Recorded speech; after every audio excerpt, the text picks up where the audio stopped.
Bismillahirrahmanirrahim. Assalamualaikum warahmatullahi wabarakatuh. Alhamdulillahirrabbilalamin. Puji syukur kehadirat Allah Subhanahu wa Ta'ala. Kita bertemu kembali dalam pembelajaran IPS. Baik, sebelum kita mulai pembelajaran, seperti biasa kita berdoa terlebih dahulu. Semoga kita diberikan ilmu yang bermanfaat serta diberikan kemudahan dalam mempelajari pelajaran kita hari ini. Angkat kedua tangannya, kita baca doa bersama-sama. Bismillahirrahmanirrahim. Rabbi zidni ilman warzuqni fahman. Amin. Baik, kita langsung saja ke materi pembelajaran. Materi pada pertemuan kali ini masih melanjutkan tentang interaksi sosial yang sudah kita bahas pada pertemuan sebelumnya. Namun, hari ini dengan indikator yang berbeda. Judul materi kita hari ini adalah bentuk-bentuk interaksi sosial. Kompetensi dasar 3.2 menganalisis bentuk-bentuk interaksi manusia dengan lingkungan dan pengaruhnya terhadap pembangunan sosial, budaya, dan ekonomi masyarakat Indonesia. Dan indikator pembelajarannya adalah menjelaskan interaksi antar individu, interaksi antar kelompok, dan interaksi antara individu dengan kelompok. Teman-teman, tahukah teman-teman jika setiap individu memerlukan lingkungan untuk hidup? Apakah yang dimaksud dengan lingkungan? Lingkungan adalah segala sesuatu yang berada di sekitar manusia. Lingkungan dibedakan menjadi dua, yaitu lingkungan biotik dan abiotik.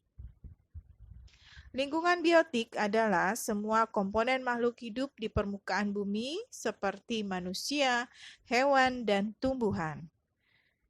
Sedangkan lingkungan abiotik adalah segala benda mati yang bermanfaat dan berpengaruh terhadap makhluk hidup. Contohnya, air, tanah, dan udara.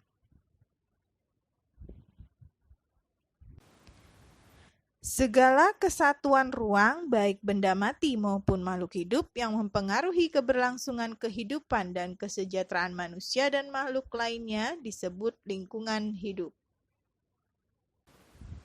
Seperti yang pernah kita pelajari sebelumnya, bahwasanya manusia sebagai makhluk sosial memerlukan bantuan orang lain untuk memenuhi kebutuhan hidupnya. Secara sederhana, manusia memerlukan interaksi dengan manusia dan lingkungannya. Interaksi antar manusia disebut juga interaksi sosial.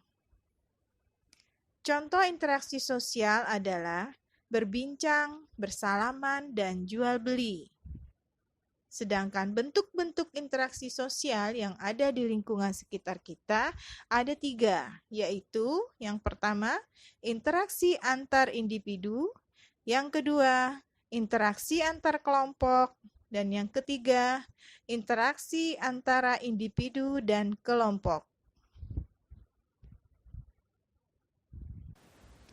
Contoh interaksi antar individu yaitu mengobrol dengan teman di sekolah, mengobrol dengan kakak, adik, ibu, atau orang lain.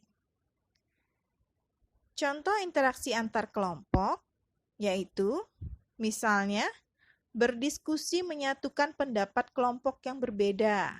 Nah, contohnya adalah ketika berdiskusi kelompok. Contoh yang lainnya adalah pertandingan olahraga secara berkelompok. Nah, contohnya pertandingan sepak bola. Ada kelompok A dan ada kelompok B.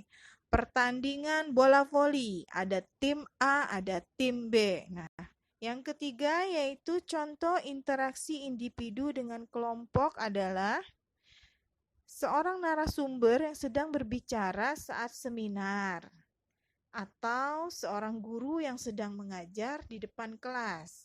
Jadi, ada satu orang sebagai pembicara di depan orang banyak. Nah, itu ciri dari interaksi individu dengan kelompok. Dalam sebuah interaksi juga ada interaksi yang mengarah ke persatuan. Misalnya gotong royong yang dilakukan warga. Karena gotong royong yang dilakukan itu akan memupuk rasa persatuan di antara warga.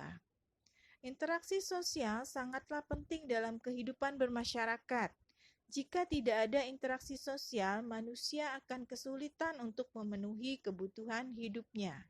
Selain itu, interaksi dapat mendorong masyarakat untuk saling bersosialisasi.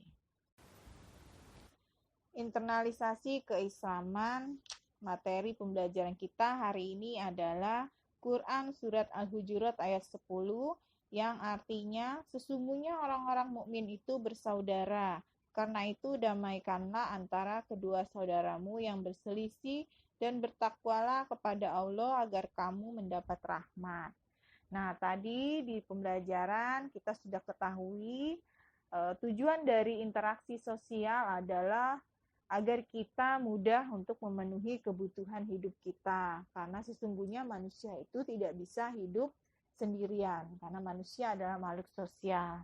Dalam surat Al-Hujurat ayat 10 ini, kita diwajibkan oleh Allah untuk berdamai, hidup tentram, damai, karena antar muslim yang satu adalah saudara. Jika kita hidup tidak damai atau berselisih, maka tentu kita tidak akan bisa memenuhi kebutuhan hidup kita. Jadi, teman-teman bisa memahami maksud dari kandungan Quran Surat Al-Hujurat ayat 10 dan materi interaksi sosial kita hari ini. Baik, cukup sekian materi pembelajaran kita hari ini. Sampai jumpa di pertemuan berikutnya. Mohon maaf jika ada kesalahan dan kekurangan. Wassalamualaikum warahmatullahi wabarakatuh.